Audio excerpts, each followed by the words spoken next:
We're going to see if you can get some changes made on your eating habit. And if you do that, it'll work with you. Okay. But if you're not able to lose weight, then not much we can. Exercise to follow with physical therapy to help you start getting out of your chair. And you didn't do that. And you were supposed to lose 40 pounds over the last month. But instead, so we give you the diet to follow, and you're trying to figure out another way to lose weight.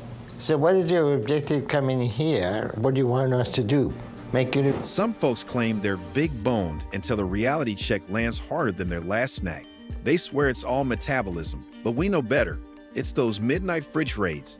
It usually takes an unflattering photo or struggling to tie a shoelace to realize gravity isn't their biggest problem. Even Dr. Now would agree. And his reality checks are exactly what we are here for. First up, we have Stephanie, who can't handle it all. And as they're getting ready for school, we watch cartoons. The smell's making me more hungry.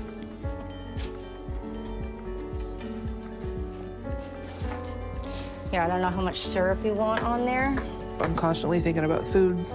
There you go. I love just how delicious it tastes, how happy it makes. Stephanie's like a giant who can't live without food, but is buried under all the misery that comes with it. She sits there, waiting for her son to cook, just so she can demolish whatever is remotely edible. Little does she know, she's setting herself up for a future that's going to be far from kind when she's standing in front of Dr. Now. If she thinks the meals are heavy, wait until reality hits. There's no second helping of excuses when that moment comes. The only constant in my life was food. Food's just there when I need it. And I haven't yet, to this day, found the go-to person that does that. Stephanie's stuck in this bizarre mentality where she treats food like it's her knight in shining armor, riding in to bring happiness. But all it's doing is making her more miserable. The reality, she's completely transformed herself, and not for the better. Food hasn't saved her. It's turned her into someone else entirely. She's got all the time in the world to reflect, but instead, she's too busy scarfing down meals to even consider changing her ways. I'm roughly 600 pounds due to a car accident I had, and I was bedridden. Stephanie's been holding on to that car accident story like it's her personal life's turning point. But let's be honest, at this stage, the car was probably the only thing that got damaged. She acted like an airbag, cushioning the blow. But we all know there wasn't any air involved, just fat. It's almost like she's been treating that accident as a free pass to let herself go. So that should give us enough time to get there, even if... Well, Stephanie better brace herself, because if Dr. Now doesn't hit her with the truth, I will. She claims she's twice as slow as a normal person. But let's be real, that's only true if her version of normal is someone who's just 3 burgers short of looking like her. It's almost like she's measuring speed in cheeseburgers per hour. Reality check, more like a full reality roast. If she moved as fast as she makes excuses, maybe she wouldn't have to worry about being out of breath halfway to the fridge. And so what brought you down to Houston? Hopefully for help getting my weight down and getting healthy again. What do you mean, stay healthy again? Darnell, without skipping a beat, reminded her that she was never healthy to begin with. It was like watching someone ask for a refund on a product they never bought. Stephanie's idea of getting healthy seems more like a dream than a memory, considering her relationship with fast food has been longer than most of her friendships. That reality check hit harder than a treadmill on level 10, leaving her to wonder if she'd ever even seen the starting line, let alone crossed it. I'm skeptical if you're gonna change anything. Okay. And it's not that you just woke up and realized that your weight was your problem. You've known all along, but you haven't done anything about it. Nobody around you seems like is supportive of you to change. Everybody's supporting you to make you happy to eat what you want. And that's good. DR now didn't hold back, even going as far as to say he didn't have much faith in her plan, especially since her parents have been funding her lifestyle while she's unemployed and providing her endless food deliveries. It's hard to get healthy again when the only exercise you're doing is walking to the fridge. The harsh truth hit her harder than expected. Her biggest supporters were also her enablers. It's not just her body that needs a reality check, but her entire way of life. Now comes LaTanya, who thinks healthy food is for dogs. 1, 2, 3, 4, 5, 6.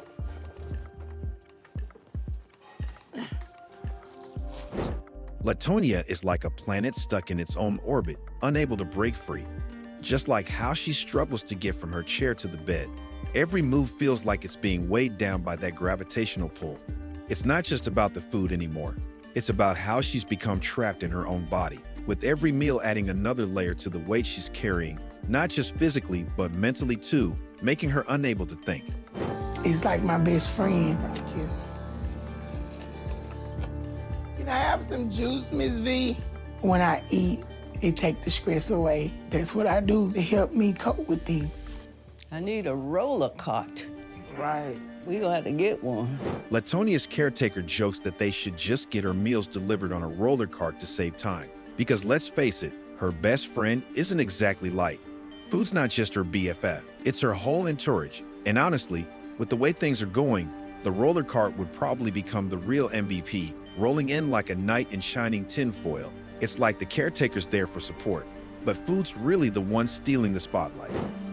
I saw her and I told Latonya, I said, you're gonna have to get control of your weight. She felt like she had control of it because she said she was walking, she was in the gym exercising. But at some point, I guess, she stopped dieting.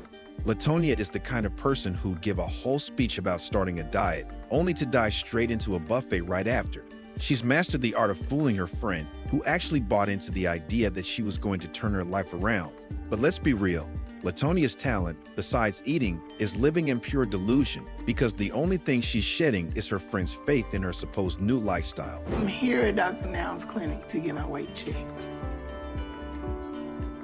And it's been a long time since I've been here. Latonya? So I'm really worried about how much weight I done gained. Latonia finally steps into Dr. Now's space, and it's clear that her weight isn't the only thing that's about to get checked. Dr. Now isn't just here to see how much she weighs. He's ready to give her a big dose of reality.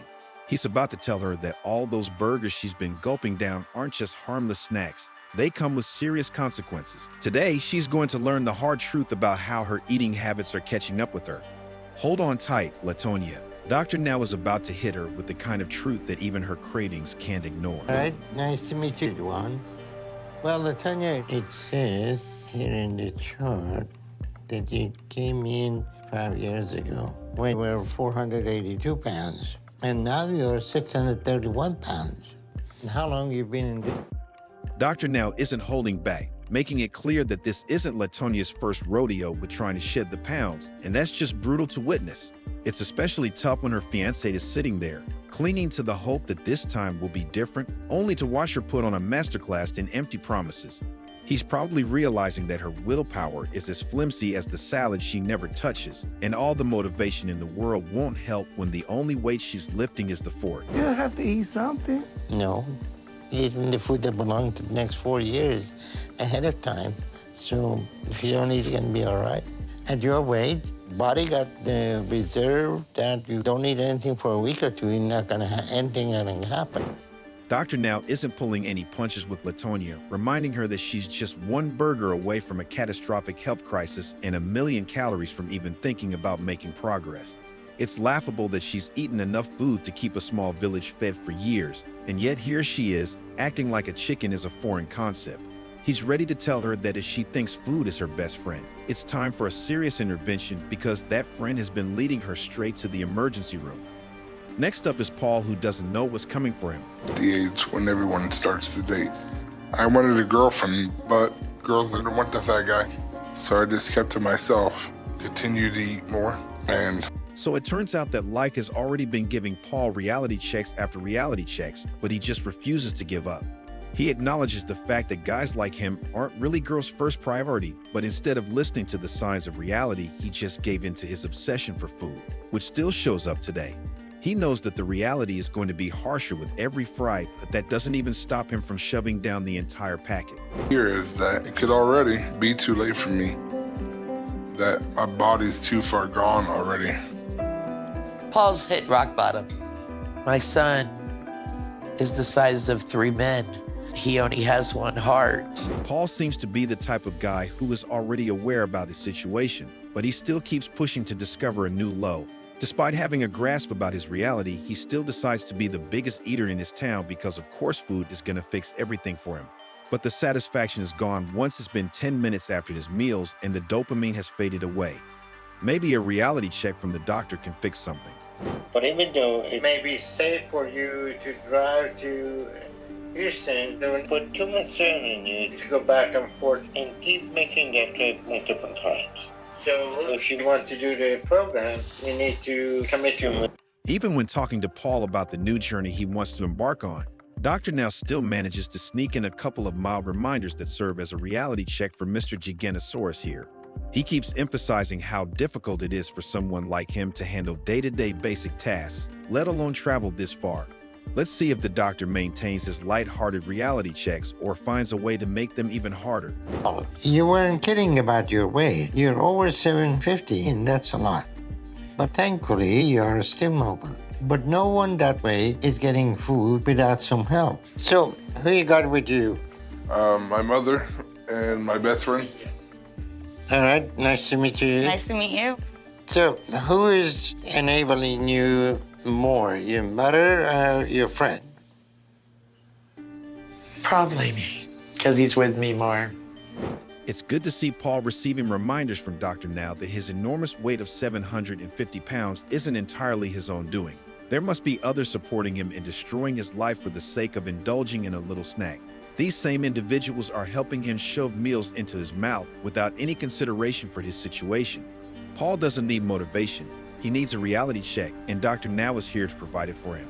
It started out, I had a gallbladder problem, and so I took my gallbladder out, and then I just decided to take a change on my way. And I tried to go on just like chicken, very little starches, that, you know, lots of vegetables, and no sweets.